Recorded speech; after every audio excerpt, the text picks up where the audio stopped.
Subject: Shiphead Uliina. Species: Uricari. Description: Reptilian humanoid, no tail. 5 feet 3 inches, 1.6 meters, average height. 135 pounds, 61 kilograms, average weight. 105-year life expectancy. Ship: HFY Stories. Fights with honor. Location: seul. How is the USSS Thanatos a diplomatic vessel? I asked incredulously. How is it not? Captain Wong countered. This is the single most heavily armed ship that I've ever seen. I spread my hands in disbelief. And it contains several other heavily armed ships on top of that. Captain Reynolds held up his hands, suppressing a smile. Yes, but it is less heavily armed than most carriers. Wait, he paused. Does the Republic use unarmed diplomatic vessels? Shuttles. Yes. How can you expect diplomacy when everyone is armed? The room fell silent. I looked around and saw that the humans looked confused at what I had just said. Surely not. I turned to face Director 3. How is it possible that you've created a galactic government without unarmed diplomacy? I asked. When we first stepped into the stars, we greeted our neighbors with open arms and without weapons.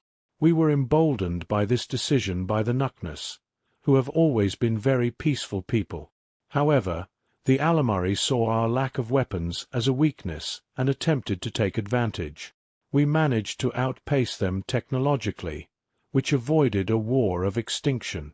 After seeing our strength firsthand, they decided to join with us, and the United Systems was born, Director 3 answered.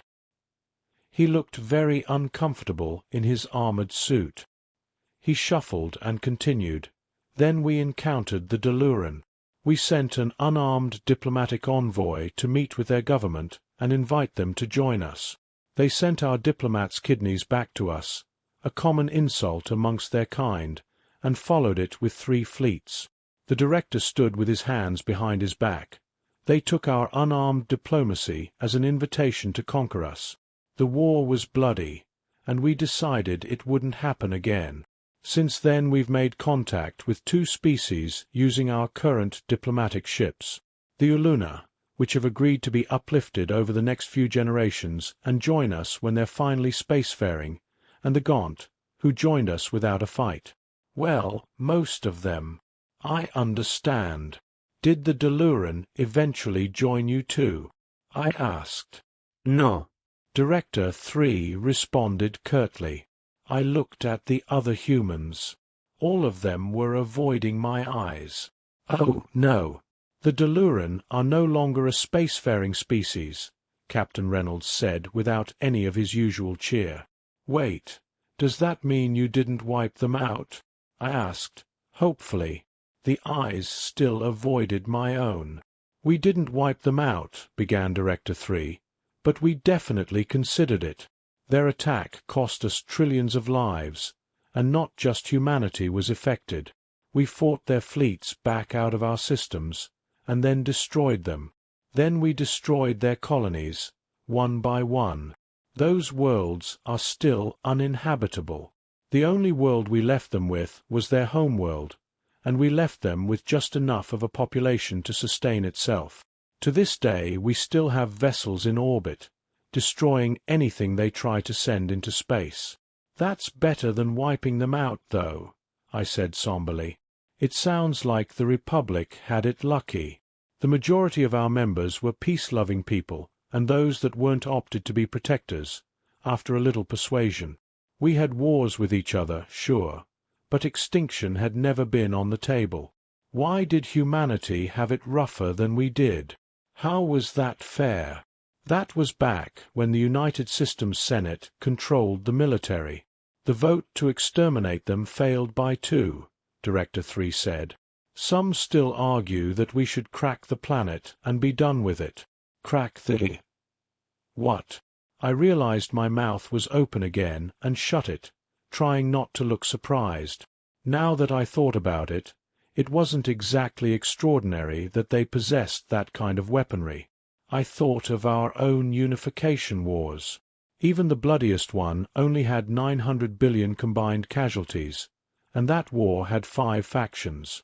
How would the Urukari have reacted if our side had taken over 1 trillion?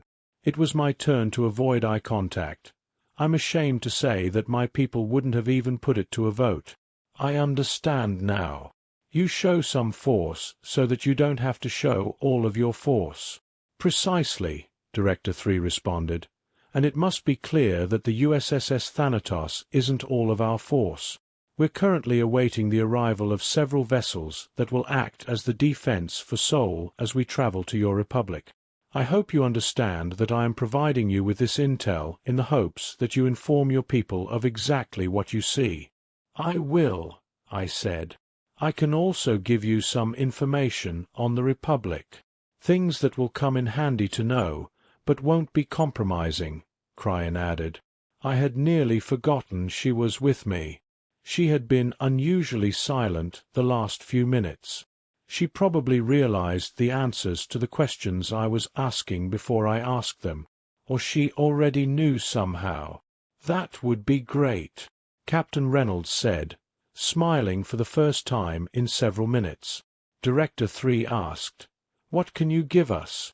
The Republic is comprised of 8 species. I can give you a dossier on them, Cryan said. Omega appeared in his holographic form and asked, "I would very much appreciate that, Intel Officer Cryan. Do you need to prepare the dossier, or is it on your ship's mainframe?" For some reason it made me jump. I guess I was just a bundle of nerves.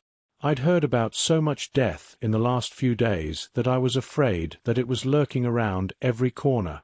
It probably was. I will need time to prepare it. It's not something that we just keep on a flash drive, Cryan said with a smile. Omega nodded and disappeared. Well, have a seat. Director 3 pointed towards a table with a holographic display in the center. They've just exited warp, and will be taking up positions soon. We watched as the ships entered visual range. 2 of them looked almost exactly like the USSS Thanatos, until I realized that they actually had 8 Macs. Considering the relative size of the Macs to the Thanatos, they had to be much, much larger. There were 4 other ships that were also very large, but not quite as big as the others. Also, they were shaped like a stick instead of a piece of driftwood.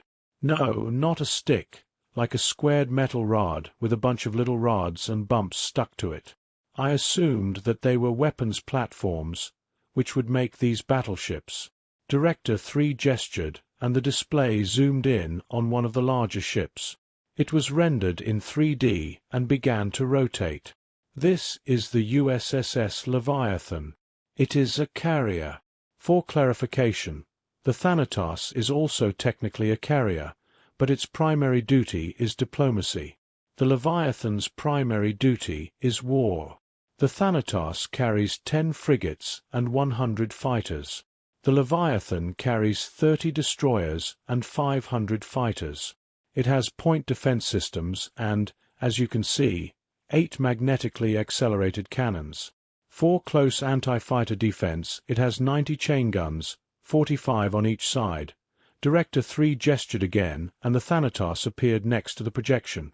This is the size comparison of the 2 ships. I was right about it being much larger. It absolutely dwarfed the Thanatos. Director 3 gestured again, and the Leviathan was replaced by one of the battleships. This is the USSS Tripoli. It is a battleship. It has PDLs, chain guns, and 250 anti-ship armaments of various type. We don't use cruisers anymore because our ability to pinpoint FTL gives these ships an extreme maneuverability advantage. The battleship was twice as long as the Thanatos, and half as thick. I couldn't shake the image of a training stick for hand-to-hand combat. 250 cannons would be extremely punishing for anyone stupid enough to attack one. I tried not to smile as the phrase, "humanity's naughty smacking stick," popped into my head. Director 3 looked at me pointedly. I could tell he was trying to make eye contact, even though I couldn't see where his eyes were. These vessels were what we were able to recall to Seoul in short notice. We fully expect that these ships will either successfully defend this system, or buy us enough time to muster an invasion fleet. An invasion fleet. It had taken the Republic 2 years to fight the OU back enough to launch an invasion into their territory for the first time, and the United Systems was planning to invade, while being invaded. Absolute madness. You're actually going to invade the OU while defending Seoul? I asked, trying to mask my disbelief. Yes. The best defense is an overwhelming offense, Captain Wong said with a smile. So far their offensives have been unimpressive. We want to show them how it's supposed to be done.